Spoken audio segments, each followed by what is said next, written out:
is very sacred, and a lot of them are unmarked. Mm-hmm. And if there's any kind of excavation or anything done in that area and they run across any remains, federally they have to stop and it has to be investigated. Mm-hmm. And they have to reroute their path. It's considered very sacred. What happens if they don't stop? They are under federal jurisdiction, Mm-hmm. and they can end up with federal charges against them because of it. It's desecration. And does it matter if it's on? With some of the research I found was laws varied, whether it was tribal land or just reservation. They do vary. Reservation, it's very strict and very plain cut. That's reservation, that's property, and it's designated just for that purpose. When it's not on tribal property, Mm-hmm. it gets there's lots of gray areas. And if there's documentation that says that is a Native American grave, then Native American rights protect that as a sacred site, to my belief. Okay.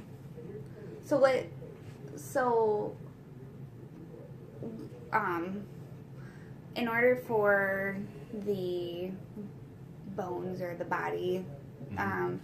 to be identified, it has to go through some pretty extensive Yep. research, or Yep. I don't know what you'd call it, like DNA Background testing. DNA testings, that kind of stuff, to find out if it is actually, if there's bones detected, they have to find out whether it's human bones, and then if they do they have to do a DNA test to find out what the genetic history, what it is, whether it's a Native American person or not, because they do have special rights in burials. And so it's kind of a gray area. And if the family, it gets kind of complicated because if there's no family, Right. there's no documentation. So what do they do then? Anytime they're doing any kind of excavation and there are bones found, the company that's doing the digging or anything like that is required by federal law to stop and to have that investigated as to find out what it is. And if they don't, they're in violation of federal regulations and are in jeopardy of having their license removed. Okay. That's with any kind of excavation. If they find bones, it needs to be reported, and then it needs to be investigated to determine what it is, whether it's a human or an animal or whatever. If there's documentation and family members say you can't dig there because my relative is buried there, they have to provide that documentation. Okay. And then wherever they're digging, it has to be left alone. Okay. They can't just tear it up. You said it has to be redirected. They have to be around redirected around that burial site. Or they have to get permission from the family to replace that somewhere else. It's on the reservation, doesn't matter, you go around it. If it's a burial site, it's taboo, you can't go through there. It's very personal. Very personal to the culture? To the culture, yep. That's a very strict, one of their very, very strong beliefs. Do you know much about Lakota in specific? Their beliefs on, death and spirituality? They believe that it's kind of their spirituality and death and their beliefs as far as traditional have been altered a lot over the years. Around here, when the reservations were early in there, the Jesuit priests came in to the reservations to try and reform them, to try and assimilate them into the Christian worldview. And it caused a lot of mixed emotions and a lot of mixed up belief systems, because it kind of went into a Catholicism. And so And with the Native Americans, a lot of their tradition is oral. And so there's not a lot of written documents in that kind of stuff. But with their death, it's very sacred. They have a wake, which can last for a week, 4 days, and the body is presented kind of like a normal funeral, like we would go to in a local church.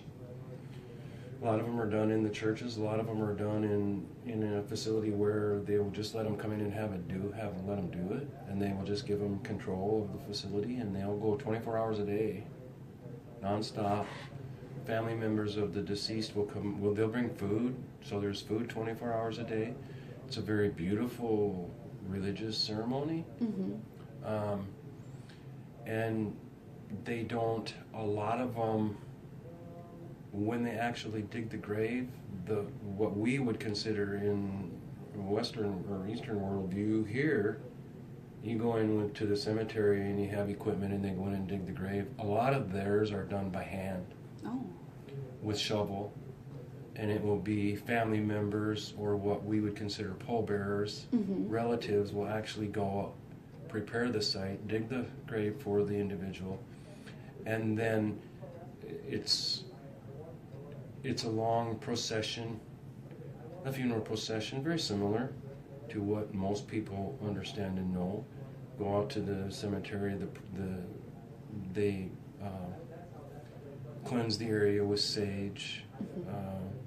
It will either be, depending on their belief, whether it's more of a Christian belief, or they'll have a medicine man come in and perform a ceremony. The body will be laid in the grave, and then the pallbearers, or the ones that dug it, will actually cover the grave with shovel, while other people, you watch it. They'll fill the grave with their shovels, and it's kind of neat. It's pretty beautiful if you've ever seen them. I have not, but it sounds beautiful. Yeah, it's pretty cool. And then 1 year from the anniversary date of the death, they'll have a memorial walk where they'll walk the person's last steps, and they'll have a celebration, a dinner, and they believe that the person's spirit is still with them.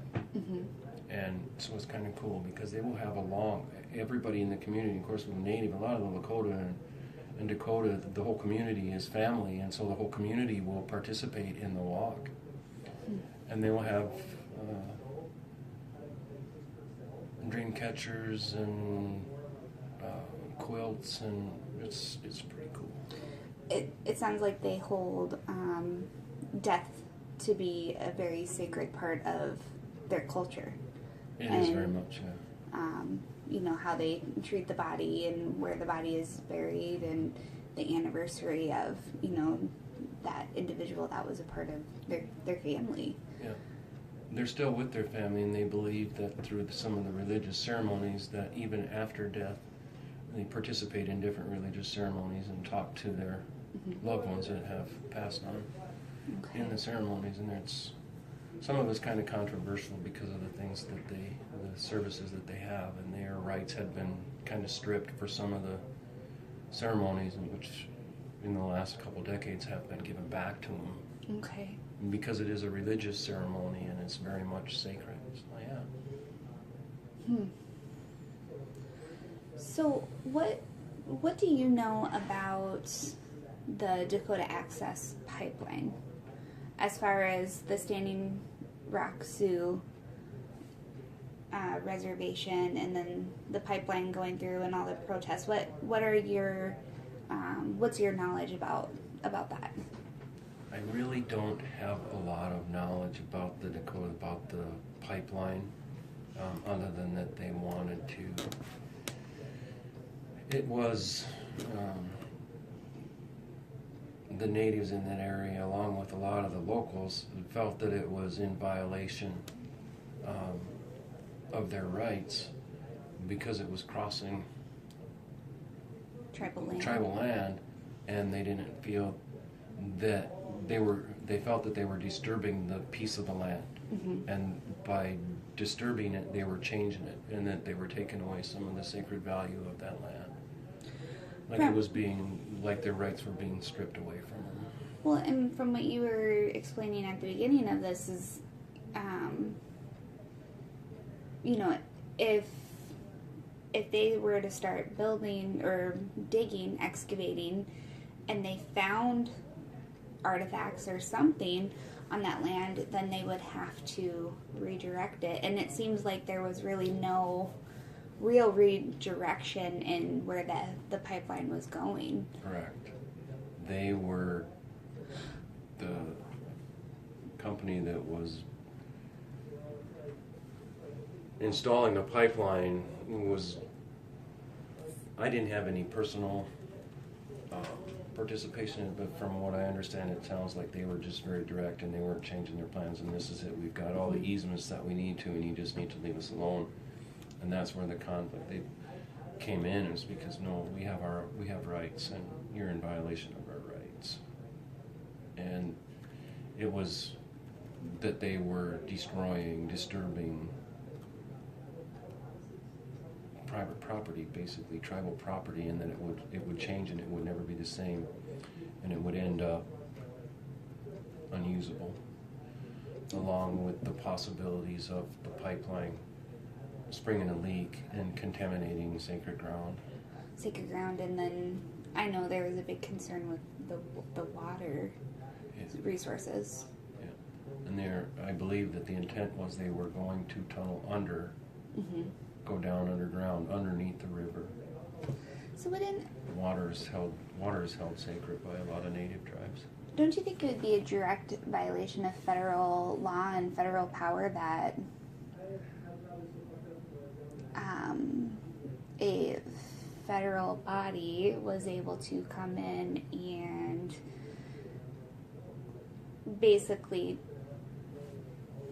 overrule what the tribe was saying and wanting, and how, you know, they're protected, and just allow the access to continue? I do. Or like an abuse of power? I think it was an abuse of power. And I believe, I don't know for sure, but I believe that they had all of the correct documentation and legal paperwork and went through all of the necessary recommendations to make it legal for them to do that.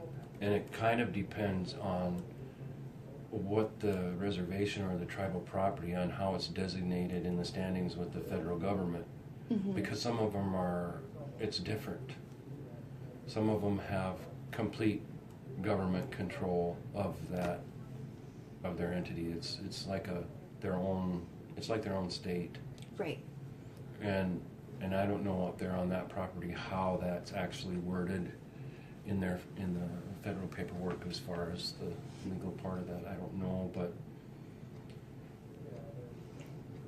I felt that it, like you were saying, I feel it was just an abuse of power, and that they didn't care, and that they were degrading and minimizing the sacred rights of the people where they were at. I think I heard something not too long ago on the news about how they have now found oil in the Missouri since continuing the drilling, which is disheartening, because that's the one thing that the Standing Rock, Sioux were trying to protest. That's what they didn't want, and now there's evidence that it happens a lot. You look at all of the big oil pipelines and how they come through, all not just tribal properties, but all properties. Well, there's no risk of it, and yet it happens all the time. And so, for my opinion, with the government and the company that was actually doing the work, they just overlooked it. That's my personal opinion. I think that they could have done more research before they started, knowing that this is sacred ground, this is tribal property, and we need to come to some kind of an agreement before we start, rather than just go through the federal legal part of it and say, well, we have federal right to do this, so we're just going to do it. They didn't. I I don't think they took in total consideration of the people